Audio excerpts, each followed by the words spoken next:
Alors, merci beaucoup d'abord au Mémorial de m'avoir invité, d'avoir invité l'OFPRA. Et je remercie aussi deux personnes.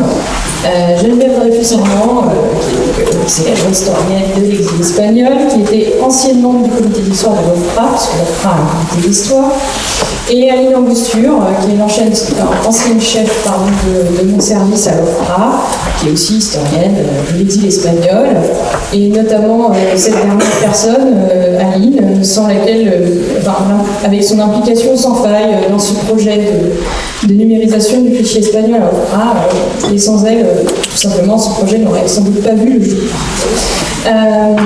Donc très rapidement, l'OFPRA, je ne vais pas développer à chaque fois parce que c'est très long, Office français de protection des réfugiés apatrides, mais c'est un établissement public administratif qui s'occupe encore aujourd'hui de la reconnaissance du statut de réfugié international au titre des conventions internationales, aujourd'hui la Convention de Genève de 1951, et incidemment qui conserve ses archives historiques aussi sur les réfugiés, qui ne les a pas versées les archives nationales pour des raisons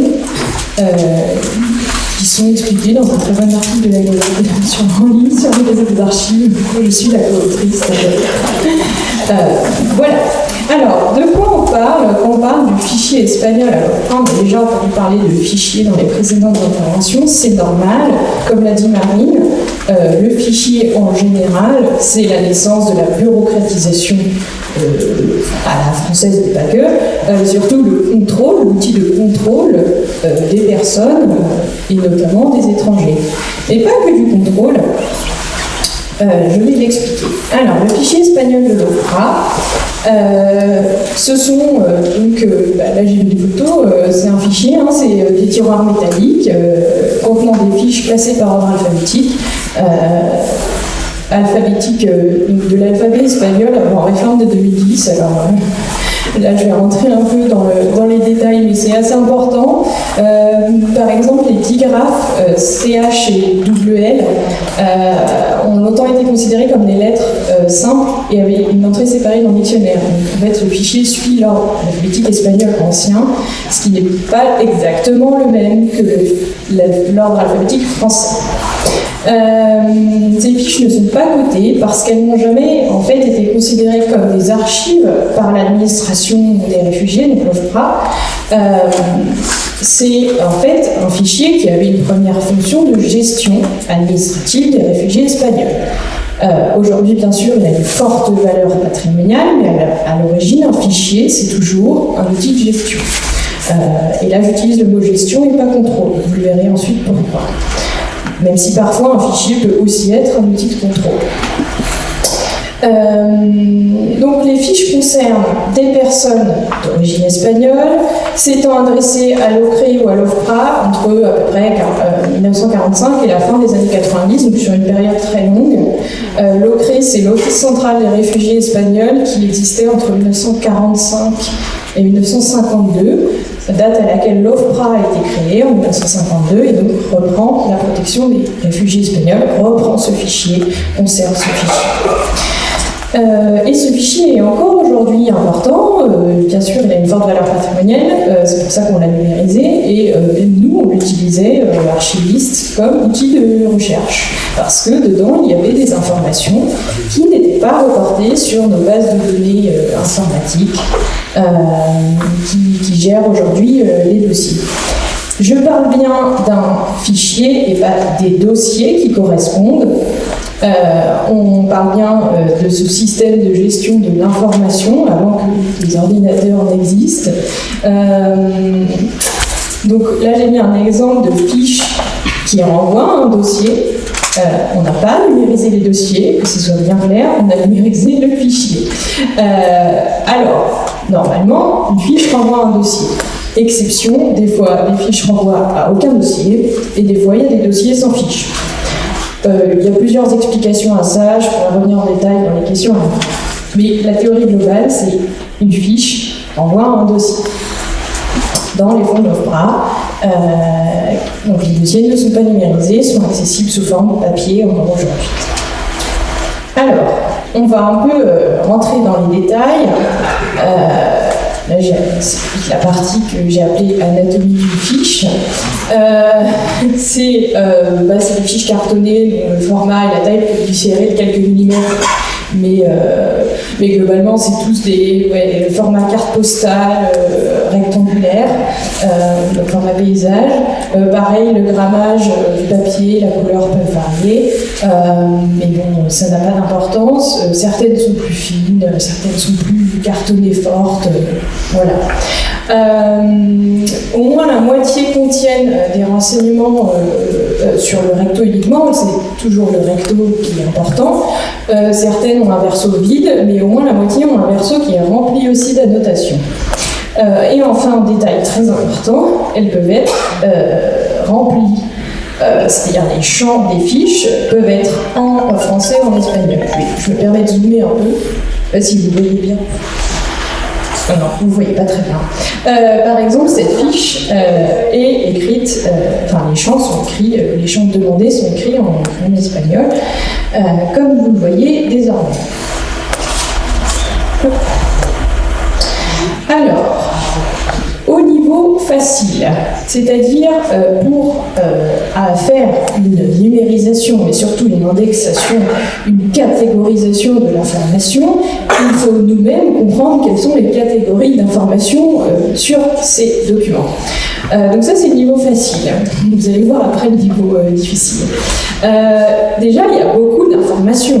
Première constatation, tout de suite, mais ça c'est normal, c'est un outil de gestion. Évidemment, heureusement qu'il y a beaucoup d'informations. On a les informations de base, j'ai essayé de mettre... Oui, ça se voit un peu, mes codes couleurs. Les informations de base d'identité, c'est la partie en vert. Nom, prénom, date de naissance, jusqu'ici, c'est normal. On a des informations que j'estime, moi, pas être de l'identité de la personne, mais qui rajoutent à son identité, c'est-à-dire prénom des parents, et seulement prénom, la profession, la situation familiale. Ensuite, on a l'adresse. Alors, en rouge, là, il faut deviner. C'est l'année d'entrée en France. C'est pas écrit, mais bon, c'est 1939. Donc, oui, c'est l'année d'entrée en France. Alors, sachant que, bien sûr, tous les réfugiés espagnols qui sont passés par la France ne sont pas tous arrivés en 1939. Il y a d'autres dates. Il y en a qui ont pu arriver avant, pas beaucoup, mais qui ont pu arriver avant. Il y en a certains qui sont arrivés après la Seconde Guerre mondiale, notamment ceux qui restaient pour faire de la guérilla. Voilà, il faut le savoir, cette donnée-là est toujours codifiée en général en haut à gauche de la fiche. On a le champ des appuis, ce qu'on appelle les appuis en fait à la demande d'asile, à la demande de reconnaissance du statut de réfugié espagnol, qui peuvent être la simple référence à un autre réfugié ou deux autres réfugiés. Des fois c'est juste appui de deux Espagnols. On ne sait pas trop qui c'est sur la fiche, mais voilà. Souvent c'est un appui d'un syndicat ou d'un parti politique en exil. En jaune, on a les éléments administratifs de l'OFPRA, c'est-à-dire les éléments de suivi du statut de réfugié. Donc on a les numéros d'enregistrement de l'OCRE et de l'OFPRA, ils n'avaient pas les mêmes numéros. Les dates des cartes de réfugiés qui ont été délivrées, leur validité. J'ai mis en bas le verso. Alors, il n'y a pas beaucoup d'informations au verso de cette fiche, mais il y en a. On voit qu'il y a une carte de réfugié délivrée pour cette dame le 18 octobre 1963, valable jusqu'en 1966. Et enfin, il y a ce que les archivistes détestent, le divers, les diverses annotations. Ça peut être tout. Honnêtement, là, je ne sais pas si vous arrivez à lire, on voit en diagonale. Il faut comprendre, c'est naturalisé français, voilà. Mais ça peut être la date de retrait du statut, ça peut être s'il y a eu un rejet de la demande d'asile, c'est marqué en diagonale aussi. Il y a des trucs pas marqués en diagonale aussi, tout simplement. Il y a divers, plein d'autres informations. Bon, somme toute, une fois que j'ai expliqué, j'espère que c'est plutôt clair, les catégories, ça va. On y arrive. Mais là, c'est parce que les catégories, elles sont marquées. Nation, Hiro, je suis désolée pour mon accent, Domicilia, enfin voilà, c'est bien, la fiche elle-même se débrouille plutôt bien. Ça, c'est le niveau difficile. Là, on n'a pas les catégories, mais là, il faut deviner. Ou alors, il faut avoir une connaissance des fonds, comme on les a à l'OFPRA. Les rubriques sont à peu près les mêmes. C'est toujours identité de la personne, prénom des parents, etc. Il y a toujours aussi... alors, je vais un peu zoomer. Il y a toujours la présence de l'adresse. L'aval, là, on a un aval de la Ligue des mutilés et invalides de la guerre d'Espagne. Donc là, on n'est plus sur un syndicat ou un parti politique, mais aussi une association qui fait référence, qui fait foi, en disant cette personne est réfugiée espagnole. Bien sûr, on la connaît. Et on a aussi, là, une annotation de... Alors, Nat 1965. S'il n'y avait pas marqué ça, honnêtement, une autre date que vous voyez en diagonale, qui est le 16 octobre 1965, et s'il n'y avait pas eu marqué Nat, on n'aurait pas pu deviner que c'était la date de la naturalisation, a priori. Quelqu'un l'a rajouté à la main, après, on ne sait pas. Et on sait que du coup, cette naturalisation française retire automatiquement le statut de réfugié à cette personne, vu qu'ensuite il ne relève pas de l'OFPRA, il est français. Voilà. Donc ça, c'est plutôt... Bon, faut connaître. Et ensuite, on arrive au vrai problème qui rentre dans le projet, puisque là, on est sur un niveau expert. Alors, je mets pour l'IA, parce que, en fait... là, on arrive au vrai problème qui est cette fiche, comme je l'ai dit, est un outil de gestion administrative. Et les réfugiés espagnols, jusqu'ici, on a un peu parlé plutôt du passage au camp, mais en fait, ils peuvent avoir été restés réfugiés, jusqu'en 79-81 à peu près. Et les 40 ans d'exil, en fait, sont visibles sur ces fiches, par la manière dont ces fiches en fait enregistrent les mises à jour du statut et du statut de réfugié, mais aussi du statut tout simplement de la personne. Donc c'est des mises à jour tapuscrites ou manuscrites, souvent c'est quand même tapuscrit. Donc l'information précédente complètement est barrée et est remplacée par la nouvelle. Donc c'est en fait un peu une historicisation des informations qui ont été écrasées. Et qui ont posé en fait des questionnements sur l'indexation par l'IA. Comment on allait faire? Est-ce que l'IA est capable de comprendre qu'il y a une catégorie ancienne information, nouvelle information? En fait, on n'a pas vraiment le choix parce qu'il y aurait eu trop d'erreurs si nous avions demandé à la machine d'essayer de lire les informations antérieures. Donc nous avons indexé en fait pour chaque fiche les dernières informations mises à jour sur la fiche. C'est particulièrement dommage, on le sait, notamment pour les adresses, qui évidemment, les gens déménagent, changent de lieu, etc. Évidemment, on sait que ça intéresse les gens de savoir les différentes adresses de leurs grands-parents, mais concrètement, là, si vous arrivez à lire, vous me dites. Parce que déjà, nous, en tant qu'humains, des fois, quand c'est mal barré, on arrive à lire. Mais l'IA n'est pas capable de comprendre cette information. Donc nous n'avons pas les moyens techniques de faire autrement actuellement. Donc voilà, ça c'était pour vous expliquer de quoi on parle quand on parle du fichier espagnol à l'OFPRA et de quoi on parle quand on parle des fiches des réfugiés espagnols. Je vais revenir un peu maintenant sur le projet de numérisation et d'annexation qui s'est déroulé donc, sur quelques années quand même, puisque tout a commencé par le sommet franco-espagnol entre la France et l'Espagne à Barcelone en 2023. Et à cette occasion, à Madrid, il y a eu une déclaration d'intention signée entre l'OFPRA, alors vous voyez sur la photo à droite, oui c'est ça, Julien Boucher, qui était l'ancien directeur général de l'OFPRA et qui serre la main de Isaac Sastre de Diego, qui était le directeur général des patrimoines culturels et des beaux-arts au ministère de la Culture espagnole. Et qui ont signé cette déclaration d'intention sur la numérisation des archives de l'OFPRA qui concerne la protection des réfugiés espagnols. Ensuite, il y a eu des réunions préparatoires entre les vrais gens qui allaient faire le travail, c'est-à-dire les archivistes. Et en fait, on a décidé que d'abord, la numérisation porterait, parce que là, c'est un périmètre très large. Les réfugiés espagnols, c'est très large chez nous. Donc, on a décidé que la numérisation porterait en priorité sur le fichier, mais pas sur les dossiers. Et on a signé une convention de partenariat vraiment qui rentrait dans les détails techniques, à savoir notamment qui allait payer le coût de la numérisation et de l'indexation. Et donc je tiens à souligner que c'est le Royaume d'Espagne qui a financé cette opération. Et on est passé par un marché public, vu les sommes, pour une numérisation sur place dans nos locaux et une indexation. Voilà. Pour la partie numérisation, je ne vais pas trop détailler parce que en fait c'est une numérisation, donc c'est assez répétitif. C'est de la société Arcanum qui a numérisé nos fiches.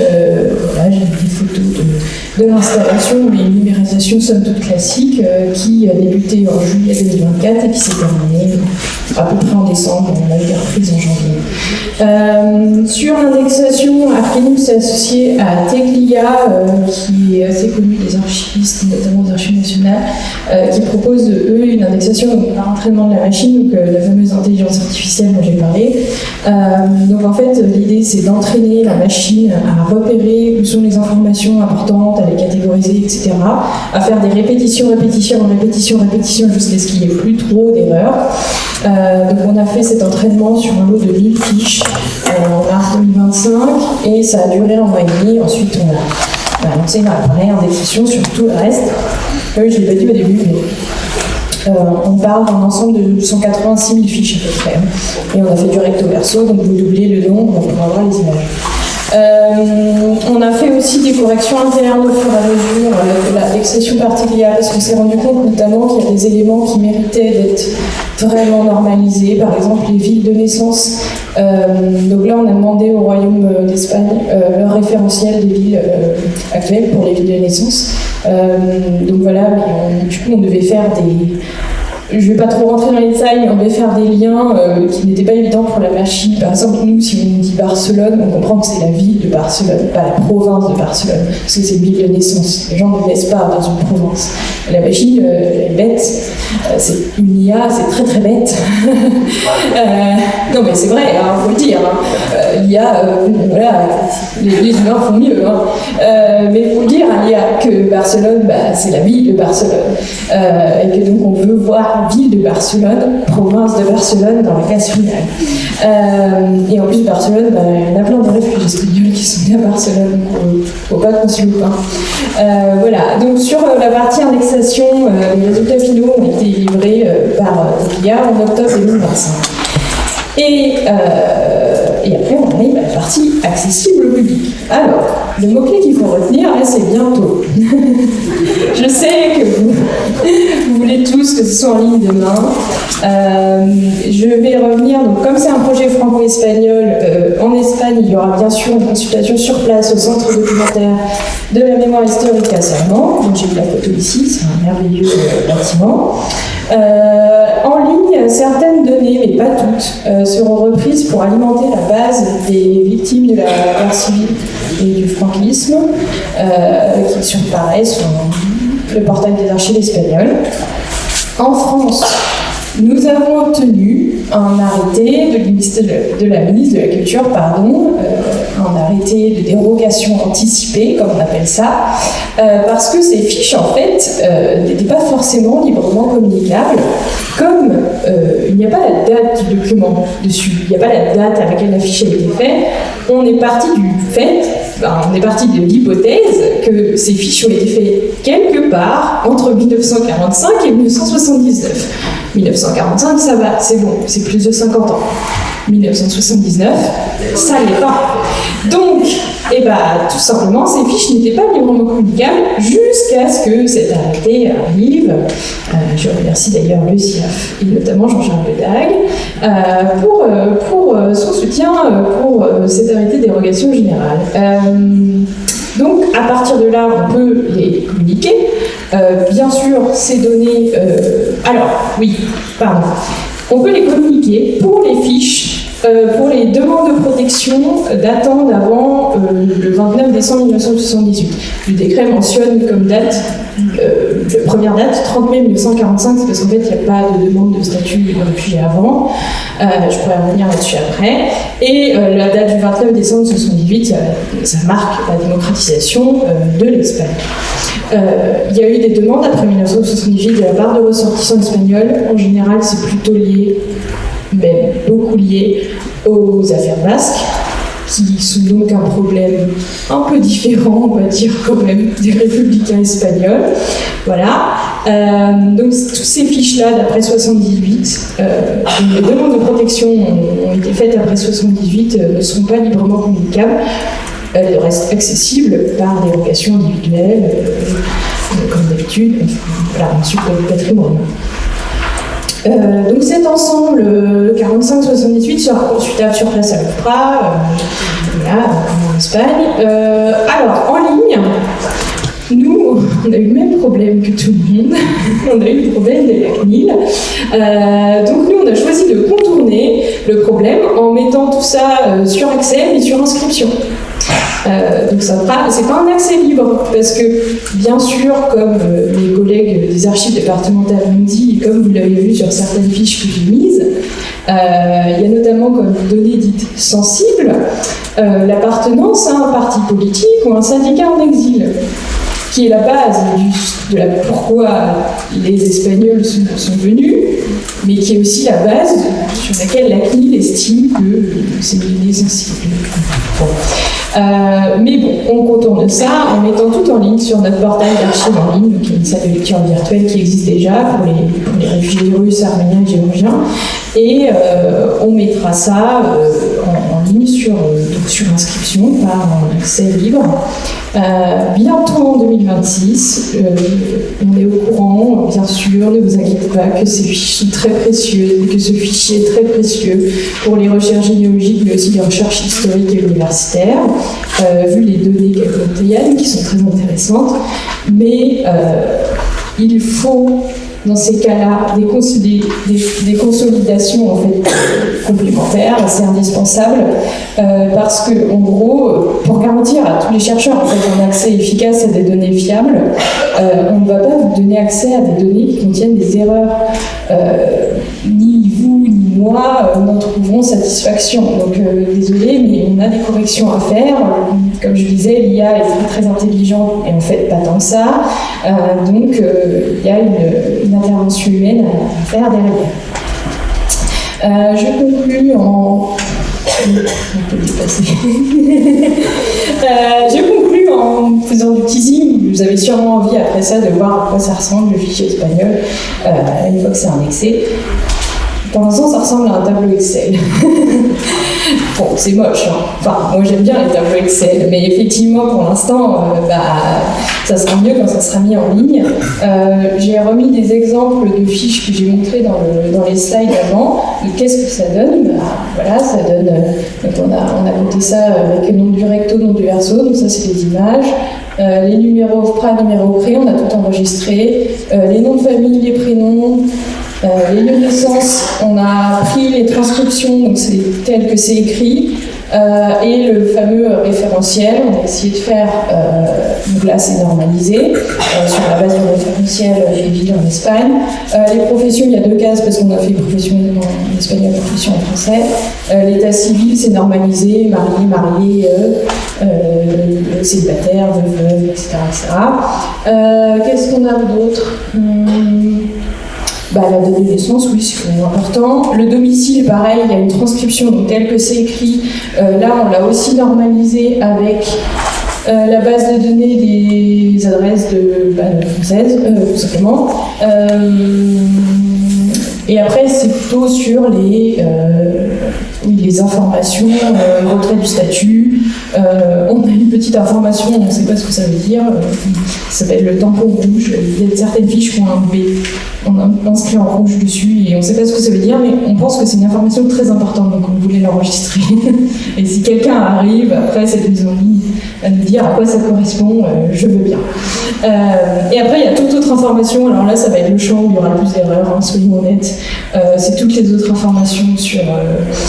ça peut être n'importe quoi. Ça peut être l'inscription au consulat espagnol, ça peut être il est parti au Mexique, ça peut être il a besoin d'un acte de naissance, il s'est adressé à Béziers. Ça peut être n'importe quoi. Mais on les a enregistrées, ces informations. Elles seront quelque part. Et là, je termine.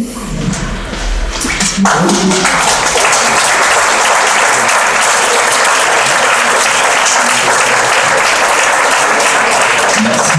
Donc on va passer à une courte séance de questions. Quelqu'un peut poser une question.